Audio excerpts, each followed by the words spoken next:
Hello students, welcome again. और आज की इस वीडियो में बच्चों हम डिस्कस करेंगे worksheet number 54 class 10th science subject की वर्कशीट है, जो कि डायरेक्टरेट ऑफ एजुकेशन की तरफ से आपके लिए 2 नवंबर 2020 के लिए शेड्यूल की गई है। आज की वर्कशीट में बेटा हम करेंगे हेरिडिटी एंड एवोल्यूशन। चैप्टर 9 जो है आपका लास्ट वर्कशीट से कंटिन्यू है।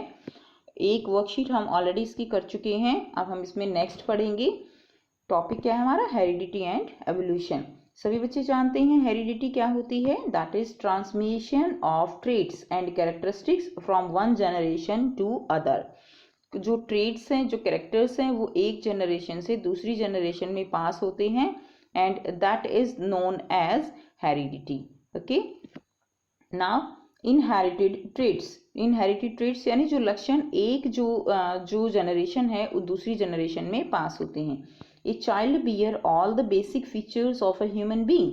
तो एक जो बच्चा है उसके अंदर, चाइल्ड के अंदर बेसिक जो जितने ह्यूमन बीइंग में फीचर्स होते हैं वो फीचर्स उसके अंदर जो है हेरिडिटी यानी उसके अंदर जाते हैं, ट्रांसमिशन होते हैं।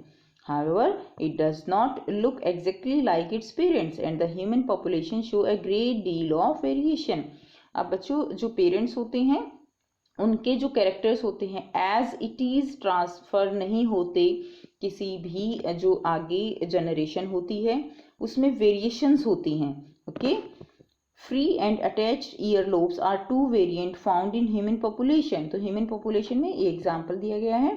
Free and attached are the two variations. Ear lobes जो है यानी जो हमारे कान है नीचे से ईयर्स हैं, हमारी ईयर लॉब्स हैं, वहाँ पर नीचे वो स्किन के साथ बिल्कुल अटैच भी हो सकती हैं और वो थोड़ा उससे फ्री भी हो सकती है, गैप भी होता है। तो ये दो कैरेक्टर जो है ह्यूमन पॉपुलेशन में बताए गए हैं।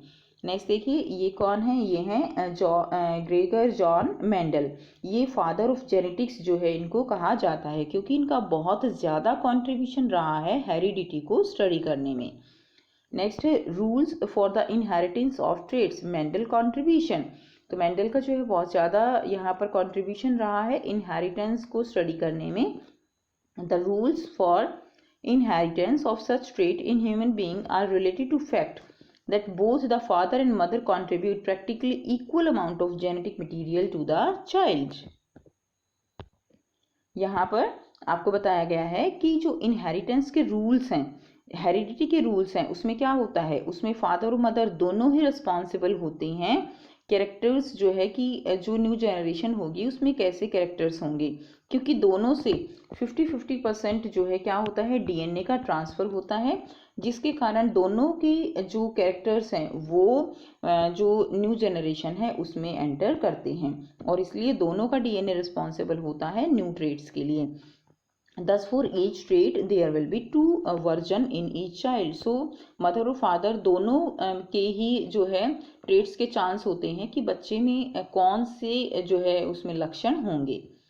नेक्स्ट देखिए, reason for choosing garden pea plant for his work on inheritance. तो यहाँ पर मेंडल ने क्या किया था, उन्होंने स्टडी की थी हेरिडिटी के ऊपर, तो उन्होंने कौन सा प्लांट जो है सेलेक्ट किया, उन्होंने पी प्लांट सेलेक्ट किया।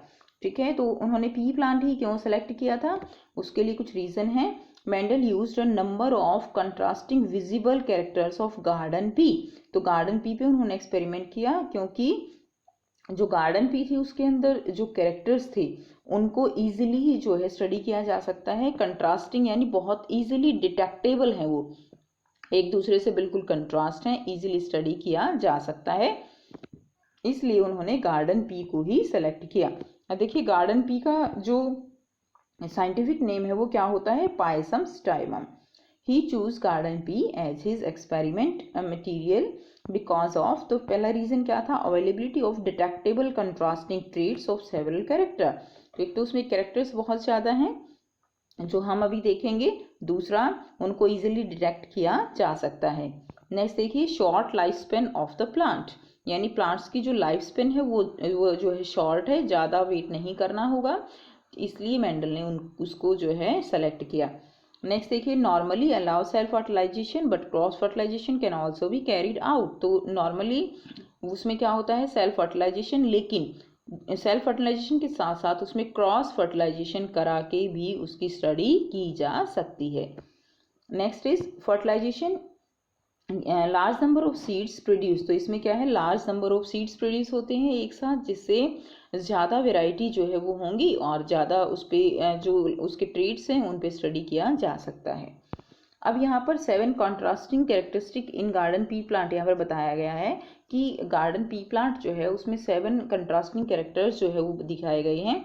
फर्स्ट कैरेक्टर क्या है, सीड शेप। तो पहला है सीड शेप जो है, देखिए डोमिनेंट ट्रेट है और रिसेसिव ट्रेट है। डोमिनेंट ट्रेट कौन से होते हैं, जो खुद को एक्सप्रेस कर सकते हैं, ठीक है, यानी जैसे 2 ट्रेट हैं, एक राउंड है, रिंकल्ड है, तो अगर उसमें अगर दोनों ही कैरेक्टर जो है अगर आते हैं तो उसमें जो डोमिनेंट होगा वो कौन सा होगा, राउंड कैरेक्टर जो है उसमें दिखाई देगा। ये एक्सप्रेसिबल कैरेक्टर है और ये जो है नॉन एक्सप्रेसिबल कैरेक्टर है।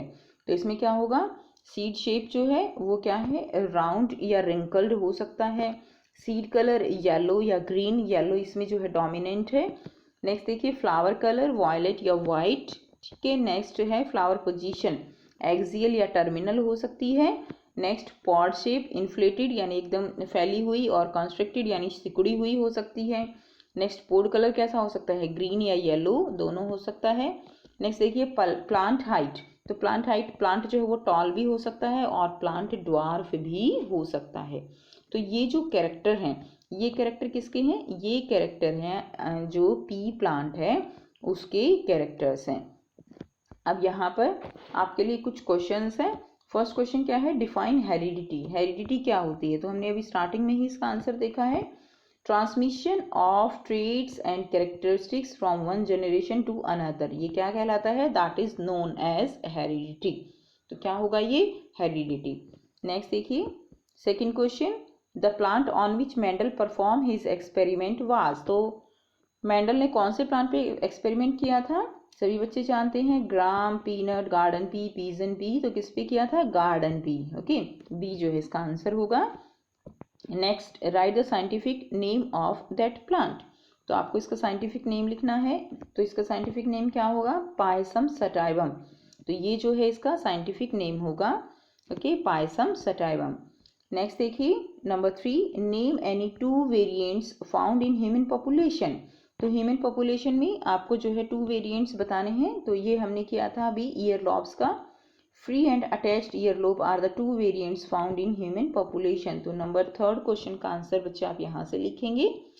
नेक्स्ट देखिए question number 4, give reasons why Mendel choose pea plant for his experiment, तो मेंडल ने जो है अपने एक्सपेरिमेंट के लिए पी प्लांट को ही चूज किया, क्यों, तो मेंडल ने अपने एक्सपेरिमेंट के लिए पी प्लांट को चूज किया, इसके लिए उन्होंने जो है रीजन जो है वो क्या है, यहाँ से आप आंसर लिखेंगे, he choose garden pea as his experiment material because of, तो फर्स्ट रीजन था availability of detectable contrasting traits, second short life span of the plant, third normally allows self fertilization but cross fertilization can also be carried out, and fourth क्या है, large number of seeds produced, तो ये reason था जिसके कारण Mendel ने जो garden pea है उसका सिलेक्शन किया।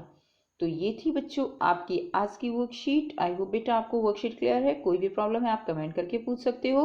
वीडियो अच्छी लगी तो लाइक शेयर जरूर कीजिए, चैनल को सब्सक्राइब कीजिए, and thanks for watching, have a nice day.